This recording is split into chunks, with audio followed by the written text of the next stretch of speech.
Hi, my name is Elizabeth Madison, and this is my overview of the orientation and the credential handbook for 3SB for Dr. Sampson and Professor Ginsberg. The overview of the orientation started with an introduction of the cohort leaders, which was awesome to get to know them. Dr. Sampson is my multiple subject cohort leader. They also stressed how vigorous the program was going to be, how you need to attend all the classes, be punctual, make your deadlines, communicate when needs to be communicated if you're having problems or anything, if you have any questions, know your responsibilities and be responsible. Take care of yourself, because taking care of yourself is the way you're not going to get sick, the way you're going to be able to make all the classes, and find a coping skill that works for you. Student teaching was talked about, the 8 weeks in spring and 12 weeks in the fall of next year. Classes and the schedule for the next 3 semesters. The EDTPA was also talked about, and the 4 parts to that.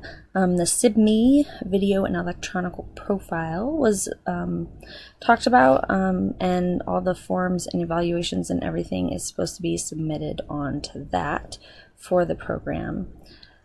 I know the iceberg illusion is more of the growth mindset, but I really liked this visual because it really speaks to me, and you never know what's going on underneath the surface of anybody, or what stresses are going on or anything. Everybody has stresses, and everybody has, struggle and failure and success, and usually we only see what people want us to see and their successes, but we hardly ever see the struggles, so we need to be mindful of, who's struggling, and they might not show it, but we need to, be there for all our cohorts people.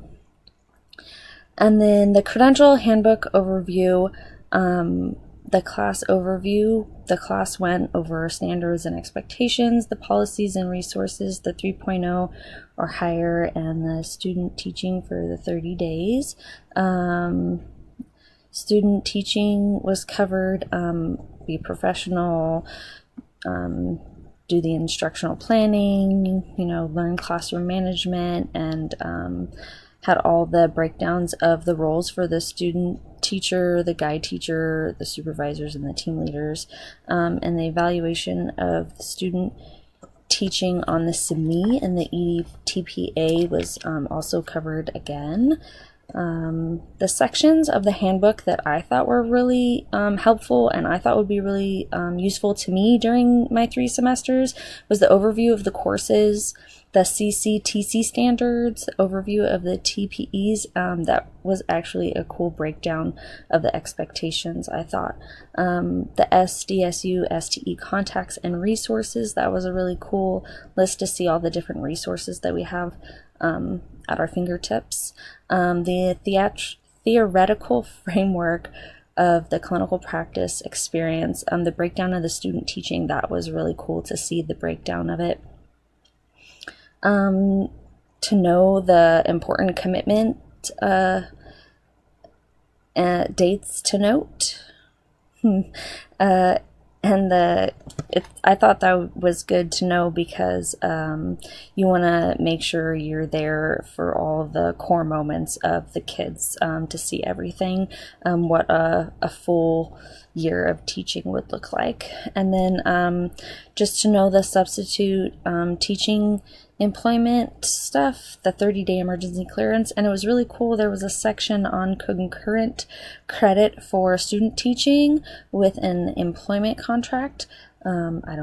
I wanted to read more on that. I thought that was a really cool section. And then the teaching performance assessments, they had a step-by-step process for the EDTPA, and then they had acceptable versus unacceptable support for while you're doing your EDTPA. I thought that was very important to know. That's my overview presentation for the credential handbook and the orientation. Thank you very much.